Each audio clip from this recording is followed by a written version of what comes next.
谁不想飞得比天高？谁不想挣脱天王的牢？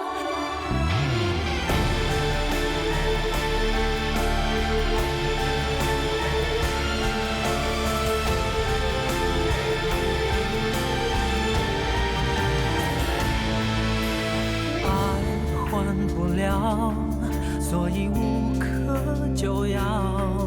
多少人在结束后用遗憾寻找，梦抓不到，所以谁都想要，而命运的网又能解开多少？以为一切得到，却不知在往里绕，失去和拥有，谁能分辨得好？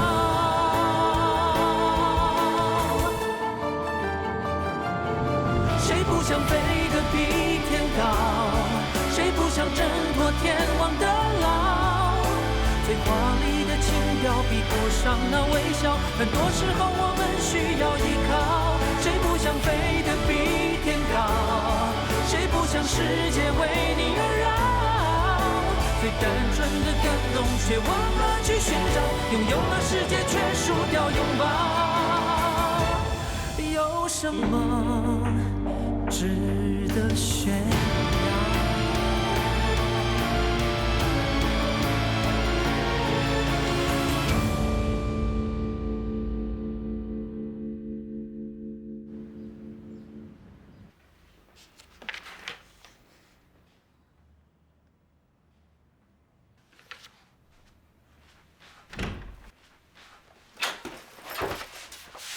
你回来啦！不要跟我说话，我不喜欢你啊！非常讨厌你，实在讨厌你。春丽，发生什么事啊？你对得起我哥吗？他是个自闭儿，我知道，他不懂得怎么去表达感情，即使跟你说 I love you 也是硬邦邦的，一点 feel 都没有。可是我们大家都看得出来，他真的很喜欢你，也很在乎你，你却这样对他，你的心过意得去吗？你的良心会不会不安的？春丽，你在说什么啊？李钻到底跟那个跑车男去了哪里？孤男寡女漫漫长夜，你不要告诉我什么事情都没有发生。说，你们是不是去开房？春丽，没有开房，那也有搂搂抱抱，有亲亲哦。春丽，你说到哪里去了？那牵手一定有吧？啊，被我说中了吧？我真后悔，昨晚让你接那通电话。这证明有时候是不能讲民主个人权的。可怜的老哥啊！春丽，你不要跟我说话，我恨死你！我讨厌你！现在即使在跟你同一个房间，我都觉得很难呼吸呀！我快窒息了！不行了，不行了！春丽，我没有，你没有什么？我没有想感情的事，真的。我现在只是想要追回我失去的岁月，找出我家人死的真相。如果我爹地妈咪还有哥哥是被人杀害的，我一定要找出那个主使人，不能让他逍遥法外。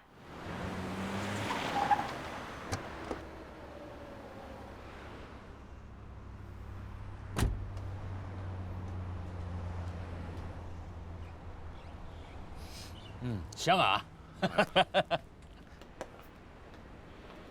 哎，蔡小姐，天哥在那边。天哥，淑玲，来，坐。阿全说有顶级榴莲，不吃可惜。阿全呢？不错。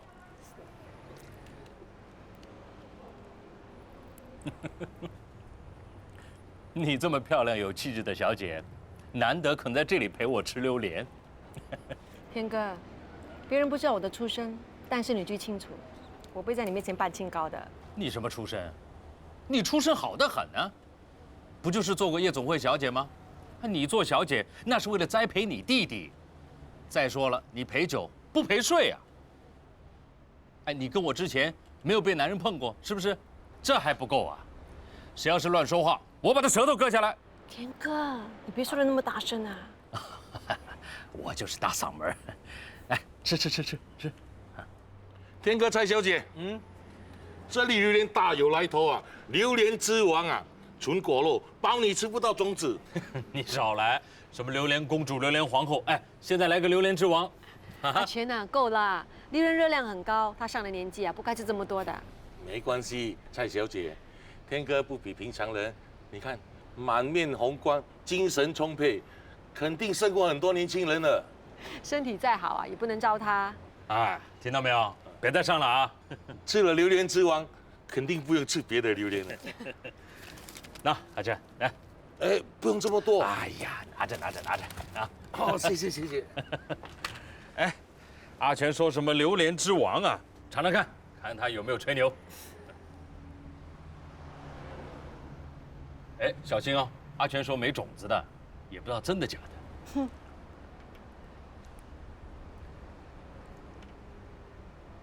怎么了？好像有种子哦。是吗？我去拆他招牌。哎，天哥。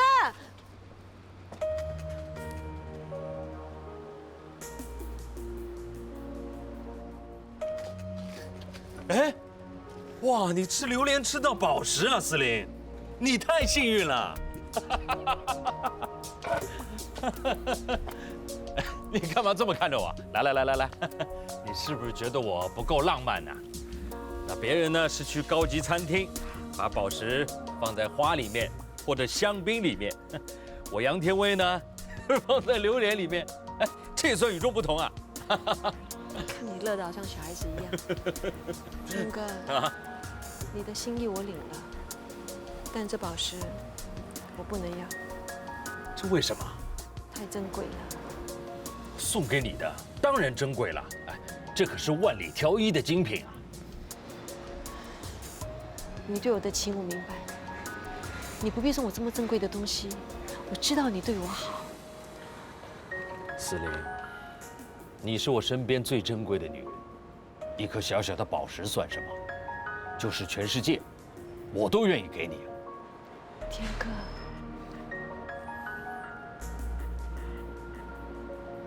你到底怎么了？其实你不必对我这么好的。你什么意思？我怨过你，也恨过你。我知道，我对你好呢是有条件，所以你怨我恨我，我明白。我不应该恨你，也不应该怨你。要不是你，我早就活不成了。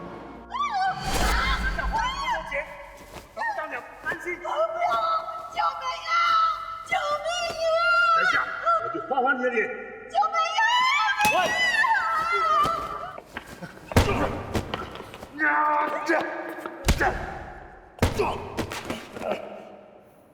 算什么男人？有本事把他追到手！拿着这个东西对付女人，没种！你别多管闲事。别人的事情我管不着，他的事情我管定了，因为她是我的女人。放屁！今天我得不到她，你也别想得到她。想杀了她吗？容易啊，先杀了我！你以为我不敢？不要逼我！来啊！我当然会杀了你。杀人是动手的，不是动口的。看准一点，往这里刺下去。告诉你，你最好杀了我，不然下一个死的就是你。走。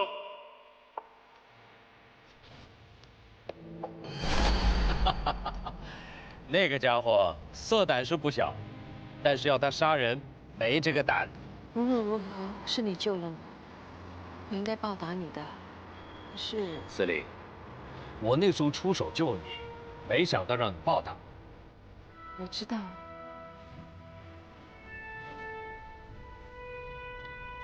我杨天威这一生最痛恨两种人，一种就是得不到女人的心，却想尽办法得到她们的人。所以，那个想要强奸你的人，倒霉了。另外一种我痛恨的，就是背信弃义、出卖朋友的蛋。杨天威还真灵吧？可是我杨天威何其不幸，偏偏这两种人都让我碰上。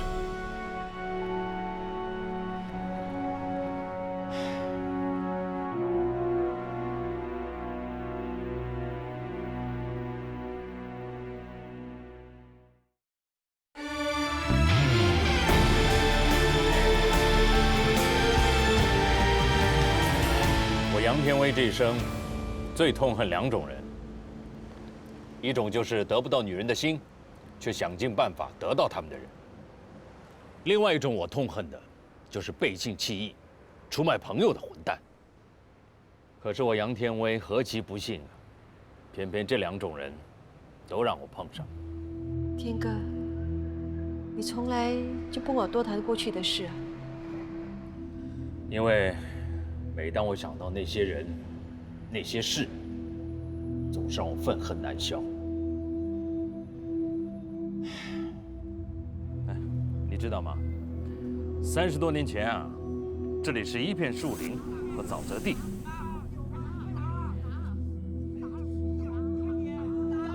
那个时候我有3个兄弟，我们一起长大，一起抓斗蜘蛛，一起打架。我比他们都大，所以大家都以我为首。我呢，也尽了做老大的责任。不要跑！哎！不要跑！哎！打架先上，逃跑我最后一个。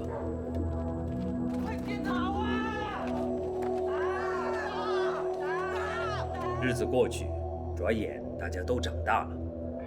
我不甘心在这里当一个吃不饱、饿不死的小工，决定到外地闯荡。临走前，3人给我送行。他们说：“大哥，如果你在外面闯出一番事业来，千万别忘记我们3兄弟啊！”放心，来喝，来干！我跑了很多地方，认识了很多人。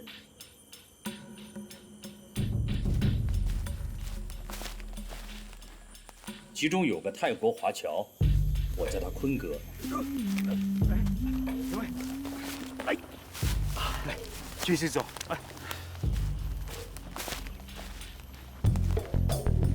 这个人豪爽，够义气，我和他一见如故。他带着我干起了走私宝石的买卖。那个地方山高皇帝远，谁也管不着，土匪、毒贩、叛军横行，还有一些行踪诡异，据说会使巫术，把活人变成活尸的部落人。但是偏偏在那样的地方，盛产迷人的宝石。只不过，这些宝石需要用命去换。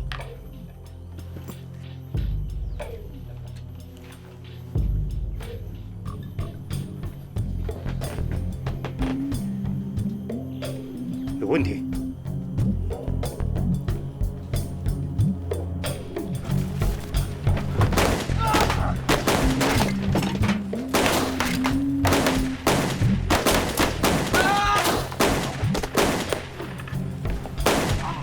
天威，坤哥，坤哥，走啊！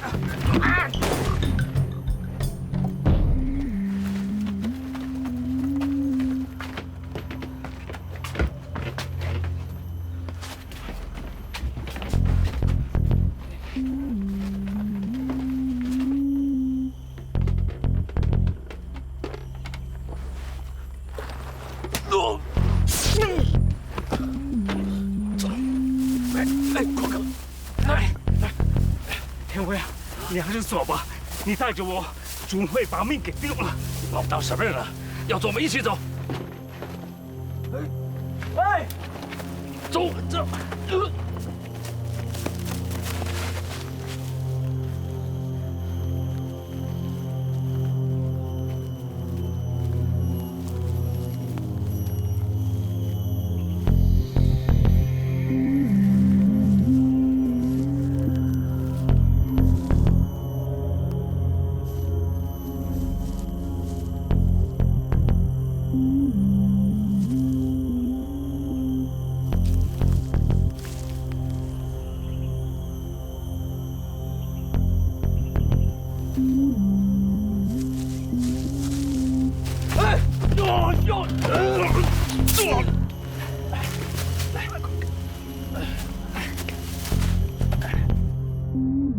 我在外面闯荡了3年，命保住了，钱也赚了，也打通了人脉。我没有忘记对兄弟们的承诺，我会去找他们。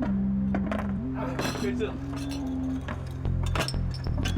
哎，你们怎么样？到底跟不跟我走啊？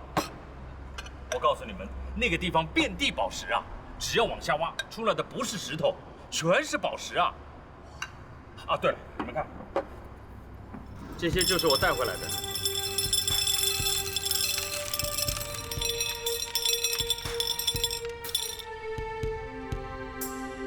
来，看看。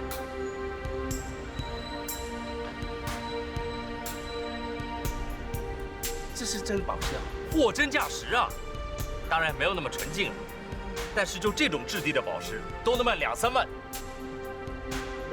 如果是质地好的宝石呢？哼，够你吃一辈子的。要是挖到质地一流的宝石，10几辈子都吃不完。哇！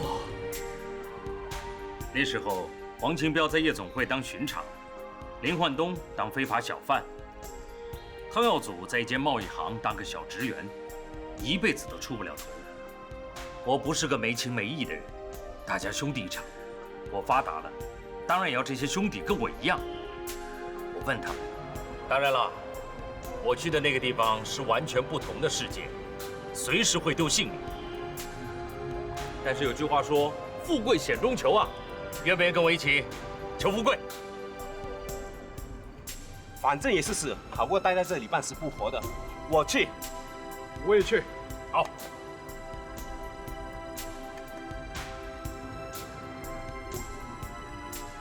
你们看着我干嘛？你们以为我没有胆？做就做，好过留在这里看人脸色。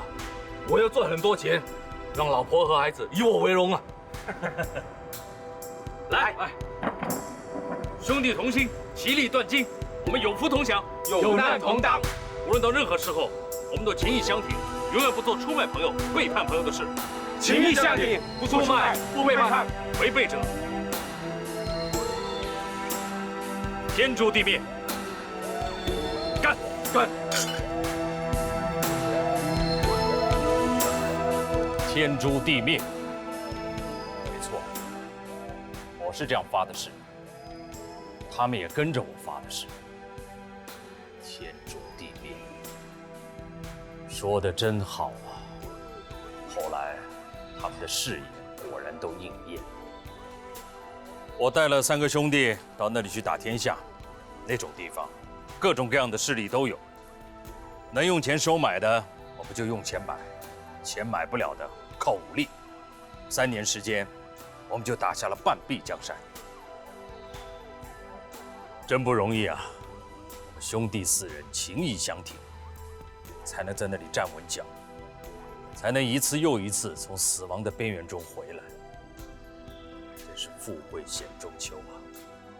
我们拿命换来的财富，让妻子、孩子过上好日子。但是钱会让很多东西变质。钱呢，真是磨人的，没它不行，有了，永远嫌不够多。和大把大把的钞票比起来，兄弟情义算个屁。天哥，别再说了。既然是你不想提起的往事，就让它烟消云散吧。烟消云散？除非我得了痴呆症，不然这些往事将陪着我一起走进坟墓。我们打下了江山，珠宝生意，明的做，暗的也做。我们从收购、分销到买山买地、开采宝石，我们花了很多钱，也赚了很多钱。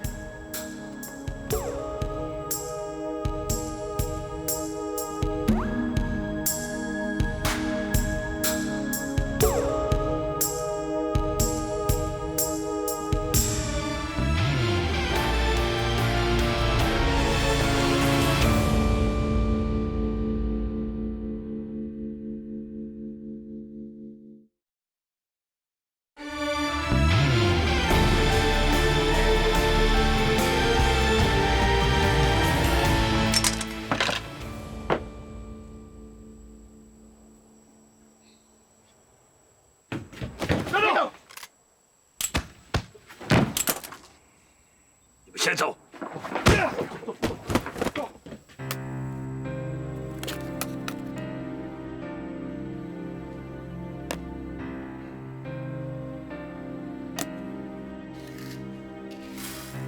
这样的日子一天天的过去，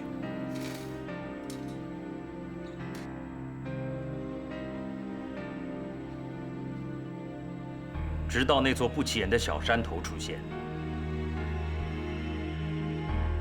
那座小山，之前听说被开采过，可是连块最劣质的宝石都挖不到。后来，买主停止开采，想尽办法转卖出去，可是价钱再贱，都找不到人买。我那晚喝多了2杯，被半哄半骗，把那座山买下来了，而且价钱不便宜。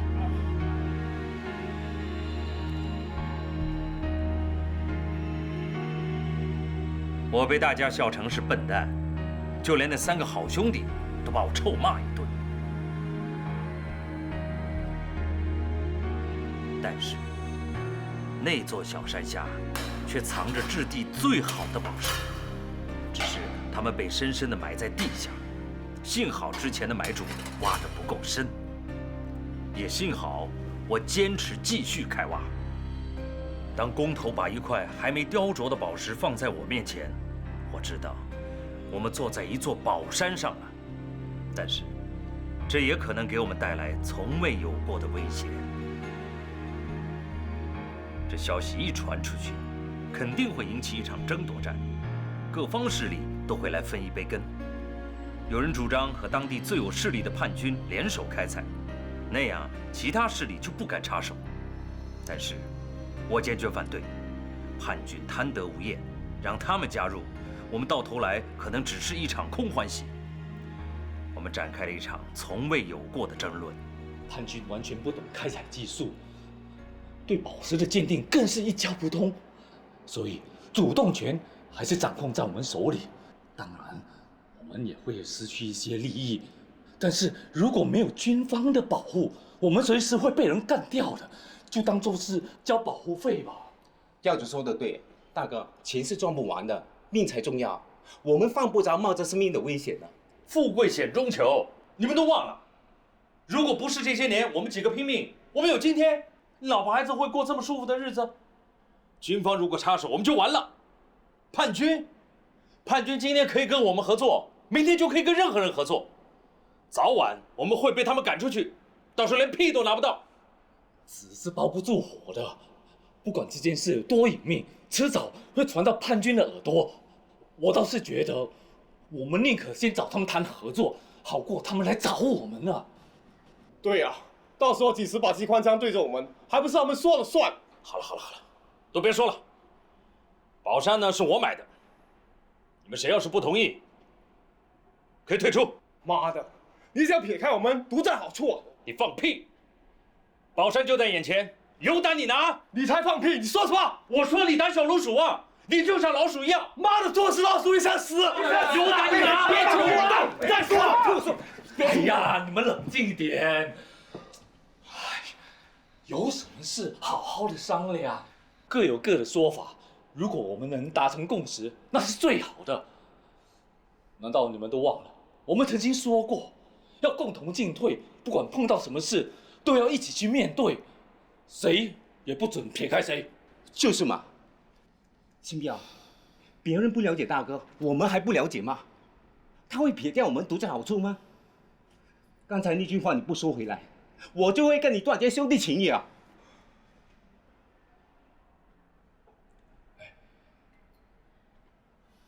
伟哥，当我说话像放屁，我错了，我敬你一杯。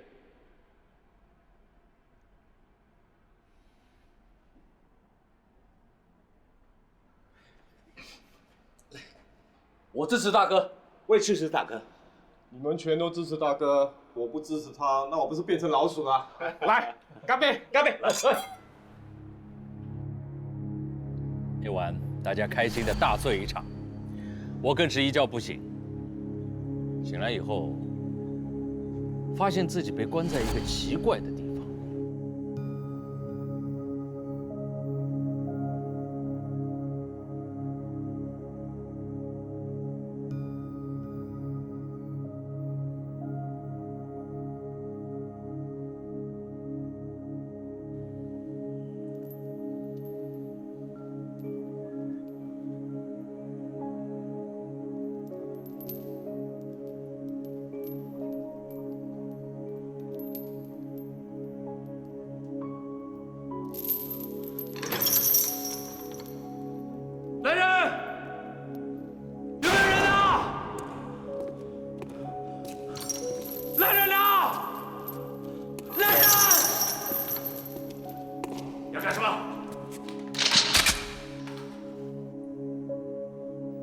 再吵，我就轰掉你脑袋！怎么会这样呢？是啊，怎么会这样呢？我也不断地问我自己，为什么会这样？为什么会这样？可是那个时候，我担心的不是我自己，是我那3个弟兄。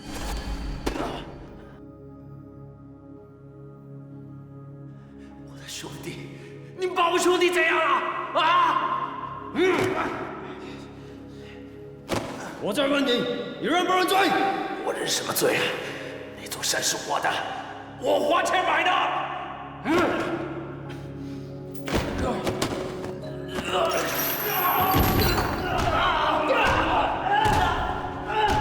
认不认罪？只要你放了我兄弟，我就认。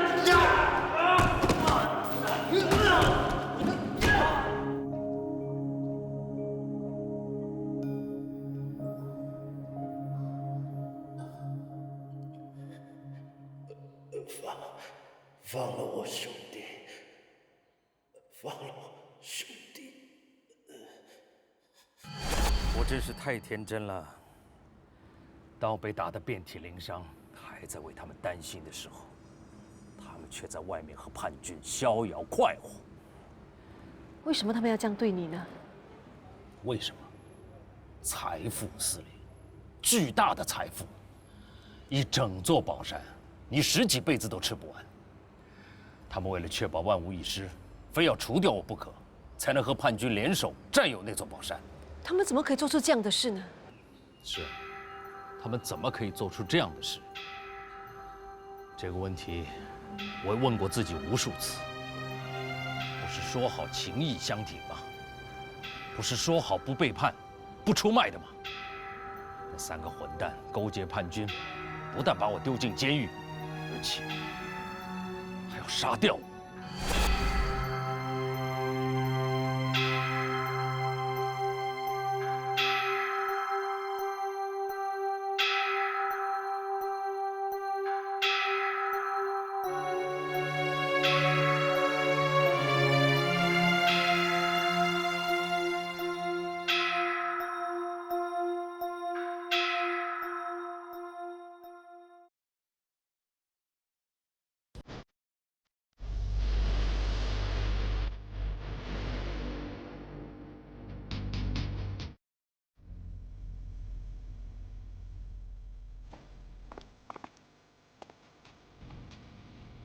大哥，你安心上路吧，我们会好好照顾你家人的。不要动我家人！你们敢动他们一根毫毛，我做鬼都不会放过你们！妈的，死到临头了，你还这么猖狂！杨天卫，你有今天的下场是你自己造成的，不要怪我。兄弟一场，我们也不想走到这步田地的。呸！兄弟，你就是这样对兄弟的啊？汤耀祖、连焕东、王庆彪，不是兄弟，我是仇人。杨天卫发誓，只要我活着，杀光你们全家！杀光全家！杨天卫，现在应该知道你为什么该死了。因为如果你不死，死的不只是我们，还有我们家人。既然这么了解我，就等着你们全家死光光吧！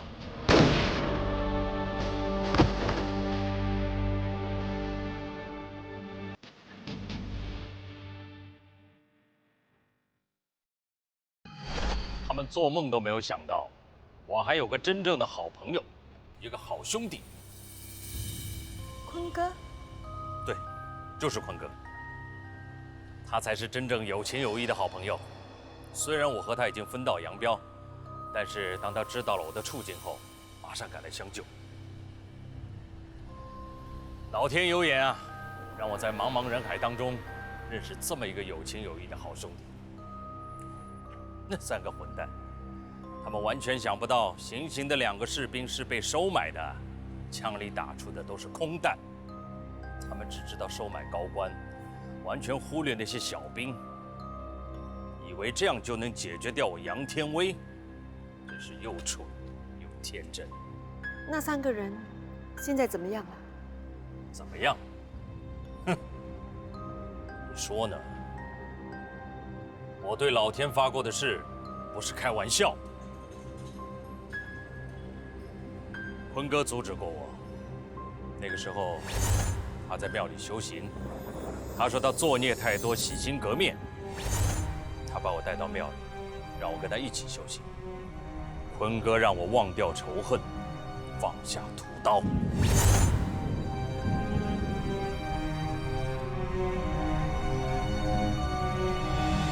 我不愿臣服，宁愿臣服。背叛我的人，一个都不会放过。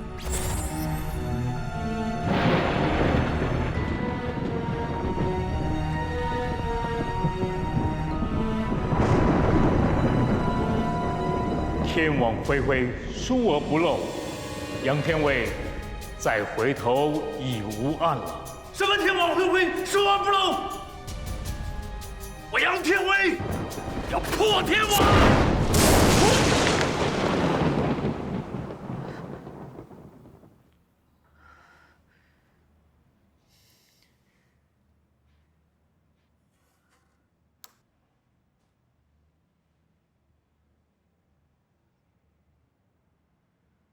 汤颖，我是 Chris， 我查到赵波司机的下落。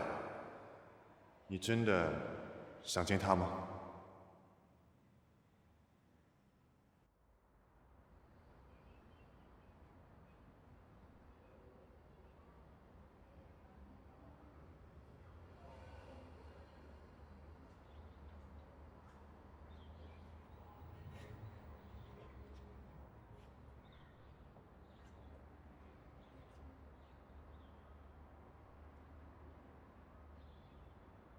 答应我，别激动。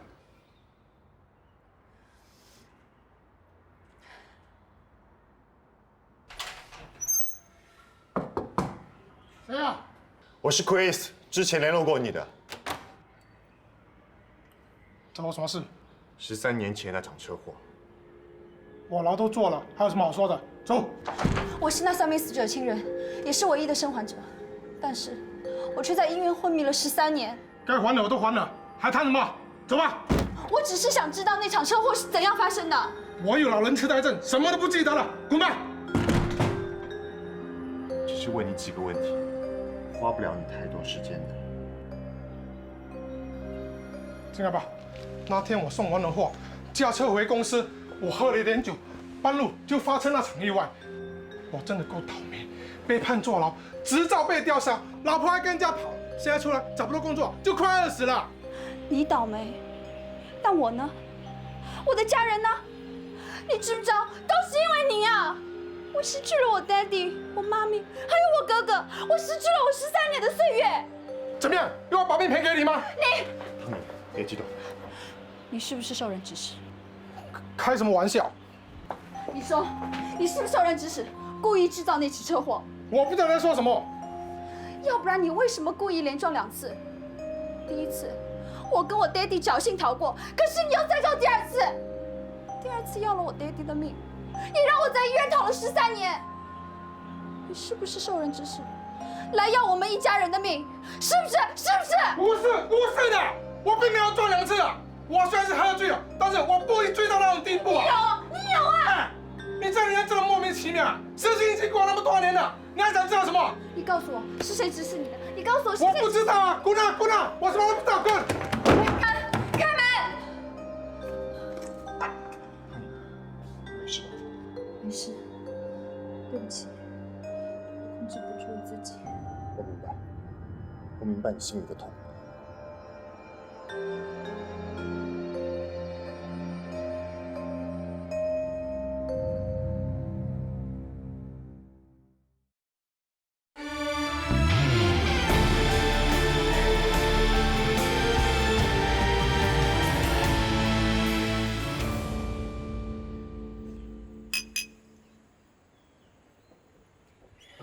小姐，振作一点。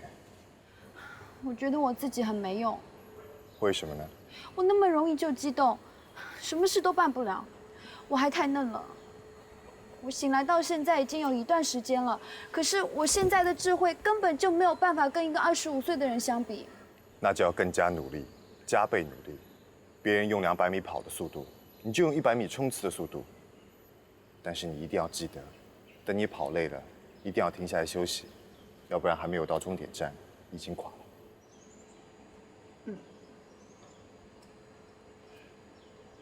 Chris， 你为什么要帮我啊？我为什么要帮你？这可真问倒我了。等我有了答案，或者等到时机成熟，我再告诉你，好吗？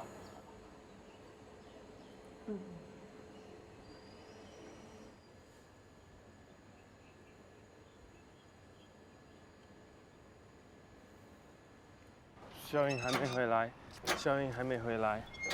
老哥，你不要念个不停了，肖颖该回来就会回来，你这样念个1000次万次都没有用了。肖颖还没回来，肖颖还没回来。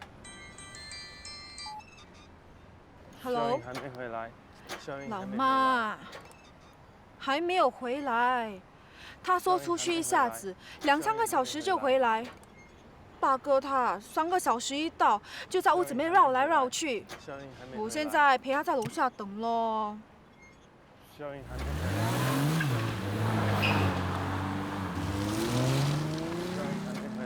跑车男？什么跑车男？老哥这次凶多吉少了。什么凶多吉少？你到底出了什么事？肖颖回来了。老妈，这里事态紧急，我等一下再打电话给你啊，拜拜。哎，老哥，我知道，可是你看身边还有人吗？我们先按兵不动 ，OK， 看个虚实。走。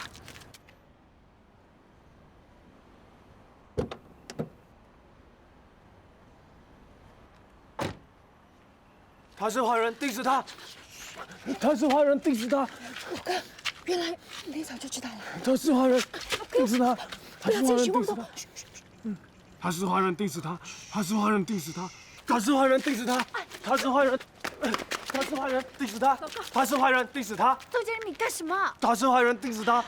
坏人是你，坏人。好了，周杰明。汤颖，他是不是？喂，你才这样啊！我老哥说你是坏人，你肯定好不到哪里去。小颖，不要跟这种人说话。老哥，我们走。小颖，走吧。坏人，坏人，坏人！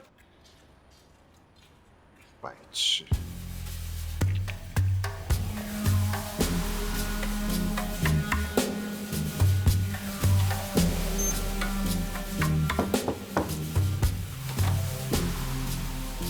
怎么又是你？走吧，我什么都不会说的。这里是5000块，我只要一个简单又老实的答案，这些钱就是你的。那次交通事故，你的确是受人指使要杀他们全家的，对吗？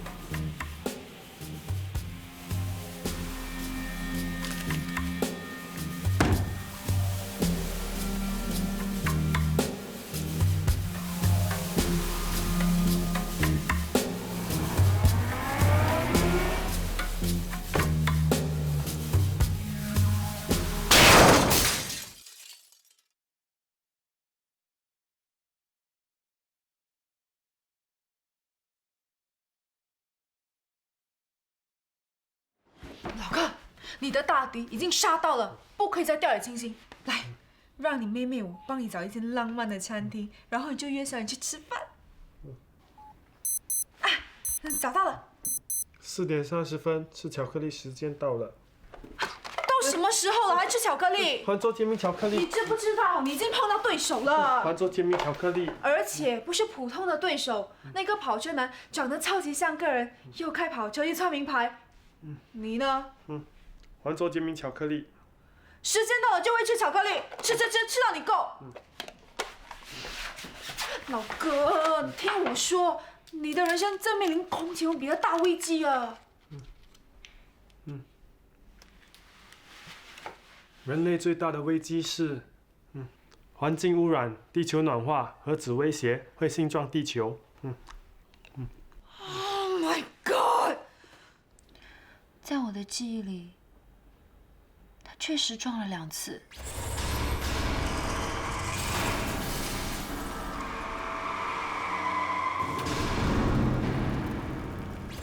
可是他却口口声声说没有这样的事，是我记错了吗？这件事发生得很突然，我又在医院昏迷了将近13年。难道真的是我记错了？还有爹地的那通电话，到底是真实的记忆还是幻觉？要是敢动我的家人，我是不会放过你的。喂！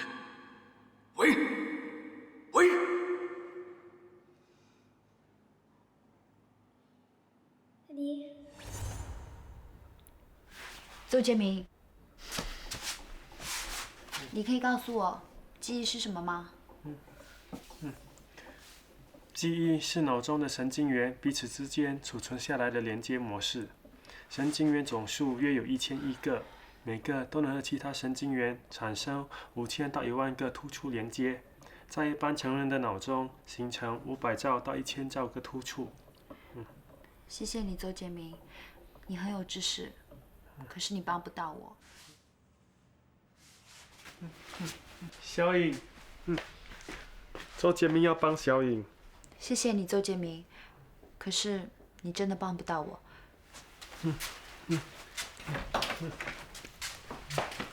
相较之下，整个美国国会图书馆的藏书总共只有32兆位元组的资料量而已。美国人精皮克能熟背将近12000本书，每8到10秒读1页。邹杰明，我要开始读书了。一个俄罗斯记者能记下常人不可能记下的长字串和数目字。加利福尼亚州有个女人能记得生命中从11岁开始后的每一天。她记得1986年8月3日星期日中午12点34分，她暗恋的男孩打电话给她。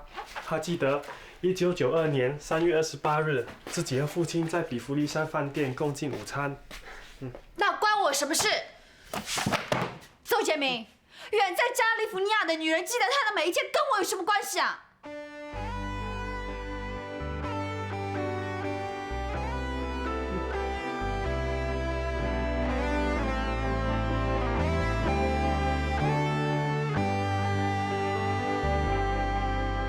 怎么还原你给过的好？怎么抹掉痛过的记号？心被爱焚烧，我却往里跳，无力可逃，有谁看得到？不想理会自己有多糟，不想知道坚强剩多少，看寂寞的风，却世界的孤岛，盲目并非爱情，而是自尊放不掉。燃烧，用一个转身把过去烧掉。